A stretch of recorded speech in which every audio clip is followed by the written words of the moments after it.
Assalamualaikum warahmatullahi wabarakatuh.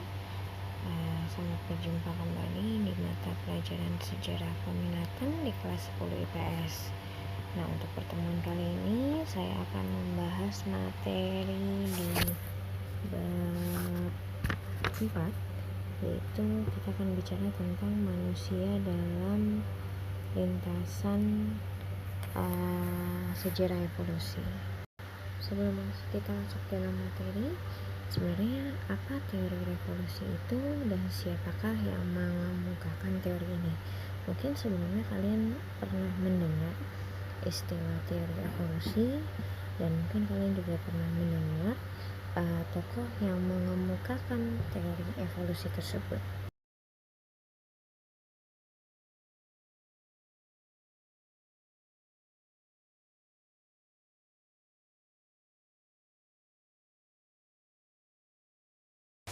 Setelah melihat gambar tadi, apakah yang kalian pikirkan setelah melihat gambar tersebut ya? Tadi kalian bisa melihat adanya gambar dari kera atau simpanse atau monyet hingga akhirnya menjadi manusia.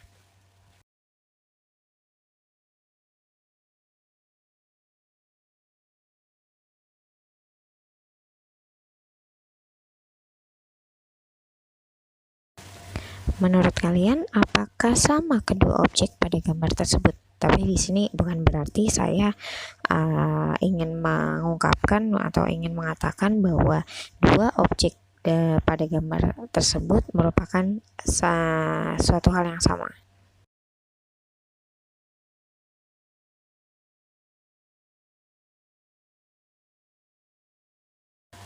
Kemudian kita masuk kepada materi, yaitu teori evolusi.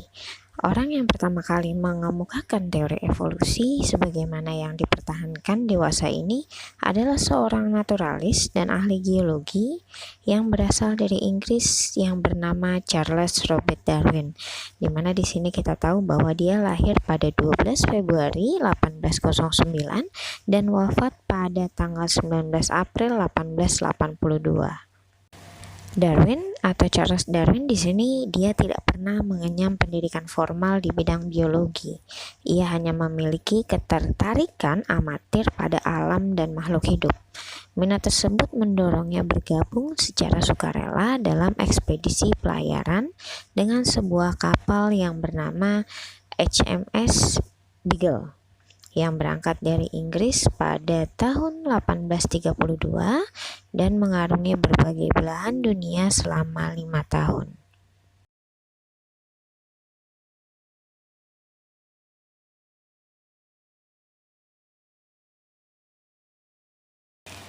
Ekspedisi HMS Beagle di sini merupakan ekspedisi yang dilakukan untuk melakukan penelitian di Pulau Galapagos, sebuah pulau yang terletak di bagian selatan Amerika. Darwin muda sangat takjub melihat beragam spesies makhluk hidup, terutama jenis-jenis burung finch tertentu di Kepulauan Galapagos.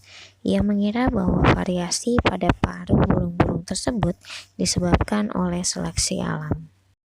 Kemudian untuk Kepulauan Galapagos sendiri adalah sebuah kepulauan yang terdiri dari 13 pulau-pulau berapi dan bebatuan. Galapagos terletak di Samudra Pasifik sekitar 1000 km sebelah barat pesisir Amerika Selatan. Secara politis, Galapagos merupakan bagian dari Ekuador. Galapagos terkenal karena jumlah spesies endemisnya yang besar dan penelitian yang dilakukan Charles Darwin yang membawanya menemukan teori seleksi alam. Dengan pemikiran ini atau pemikiran tentang seleksi alam ini, ia menduga bahwa asal-usul kehidupan dan spesies berdasar pada konsep adaptasi terhadap lingkungan. Menurut Darwin, aneka spesies makhluk hidup tidak diciptakan secara terpisah oleh Tuhan, tetapi berasal dari nenek moyang yang sama dan menjadi berbeda satu dengan yang lain.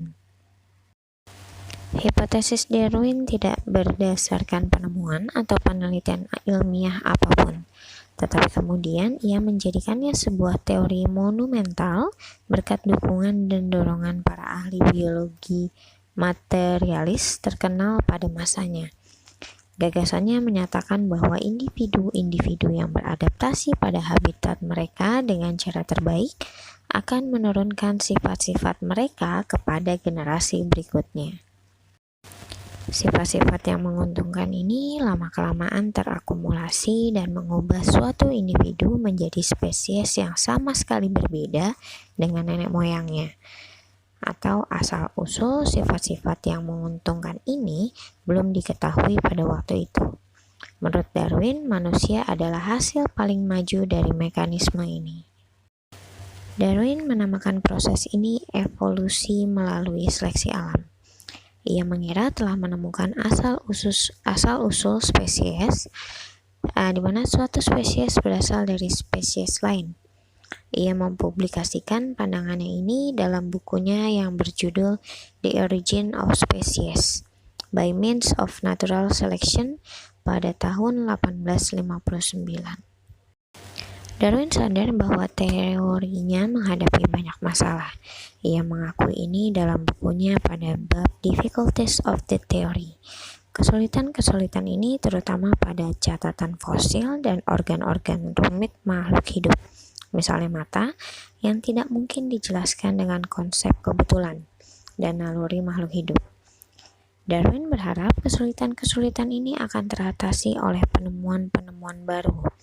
Tetapi bagaimanapun ia tetap mengajukan sejumlah penjelasan yang sangat tidak memadai untuk sebagian kesulitan tersebut. Seorang ahli fisika Amerika, Lipson, mengomentari kesulitan-kesulitan Darwin tersebut. Ketika membaca The Origin of Species, saya mendapati bahwa Darwin sendiri tidak seyakin yang sering dikatakan orang tentangnya. Bab Difficulties of the Theory, misalnya, menunjukkan keraguan-raguannya yang cukup besar. Sebagai seorang fisikawan, saya secara khusus merasa terganggu oleh komentarnya mengenai bagaimana mata terbentuk.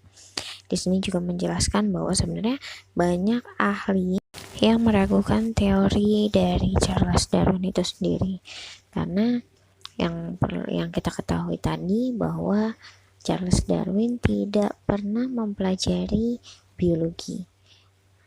Dia hanya seorang ahli geologi. Selain dari pendapat tersebut, masih banyak lagi ilmuwan yang membantah teori Darwin. Mereka berargumen ada mata rantai yang hilang atau missing link, yaitu penghubung antara generasi makhluk berbulu berekor seperti monyet dan makhluk cerdas Homo sapiens yang biasa kita kenal dengan nenek moyangnya manusia. Hal inilah yang tidak dapat dibuktikan oleh Darwin, sehingga teori ini telah dinyatakan gugur secara ilmiah karena sudah dibantah oleh berbagai ahli atau ilmuwan bahwa teori Charles Darwin tentang seleksi alam ini tidak bisa dibuktikan secara ilmiah, khususnya mengenai teori evolusi manusia yang konon katanya berasal dari makhluk berbulu berekor hingga menjadi manusia sempurna. Jadi mengapa kita harus mempelajari teori Darwin sedangkan teori ini telah gugur secara ilmiah? Tapi bukan berarti kita tidak perlu mengetahui. Di sini kita hanya cukup tahu bahwa teori Darwin ini pernah ada dan pernah menceritakan atau menjelaskan teori tentang nenek moyangnya manusia atau teori seleksi alam.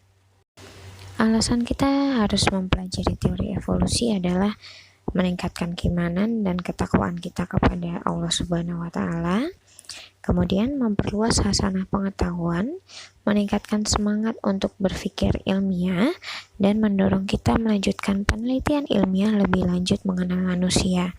Karena yang kita tahu bahwa dalam konsep keislaman, nenek moyang manusia itu bukan kera, simpanse, atau monyet, tapi adalah Nabi Adam.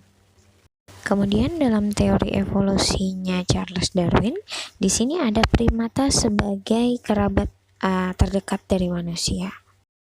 Primata sebagai kerabat terdekat manusia. Nah, di sini para ahli biologi mengklasifikasikan manusia ke dalam bangsa atau ordo primat, yaitu jenis mamalia atau dari jenis binatang menyusui. Di dalamnya tercakup prosimia, monyet, dan kera. Pengklasifikasian ini tentu saja didasarkan sejumlah alasan, seperti adanya kesamaan ciri-ciri anatomis serta perilaku sosial di dalam kelompok. Nah, di sini ciri-ciri anatomis yang dikatakan bahwa katanya secara physically ciri-ciri fisik antara monyet dengan manusia itu sama.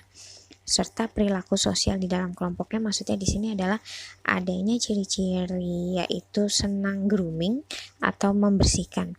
Atau misalnya gini, monyet itu senang mencari kutu untuk membersihkan dirinya, dan ini kadang disamakan seperti manusia atau ibu-ibu yang kadang sedang melakukan aksi grooming atau bersih-bersih, yaitu saling mencari kutu.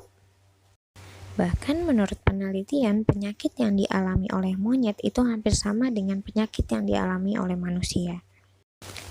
Ordo primat terbagi menjadi dua, yaitu prosimia, di mana primat yang paling primitif yang banyak ditemukan di daerah Afrika yaitu Madagaskar, sampai menyebar ke Asia Timur dan Selatan.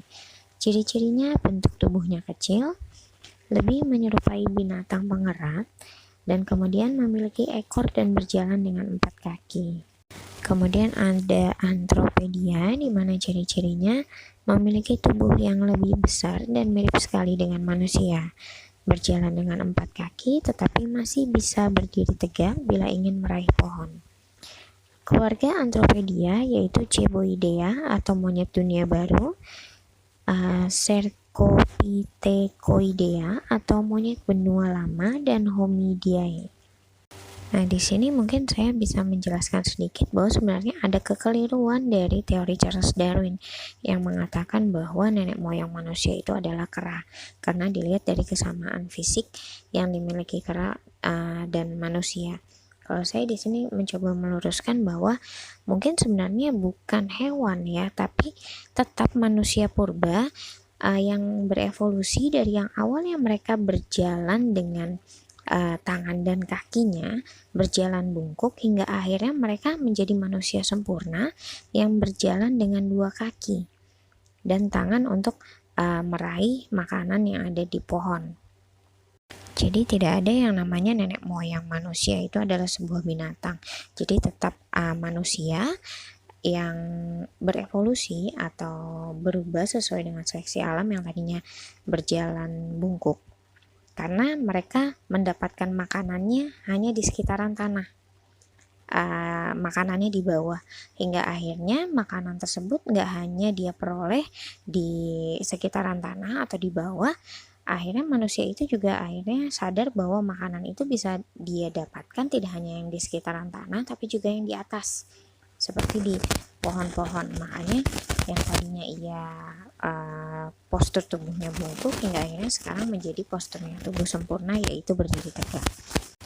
Sekian materi saya hari ini tentang manusia dalam lingkup sejarah evolusi. Jika ada pertanyaan silakan kalian ketik di kolom komentar. Insya Allah akan kita bahas di pertemuan berikutnya. Terima kasih. Wassalamualaikum warahmatullahi wabarakatuh.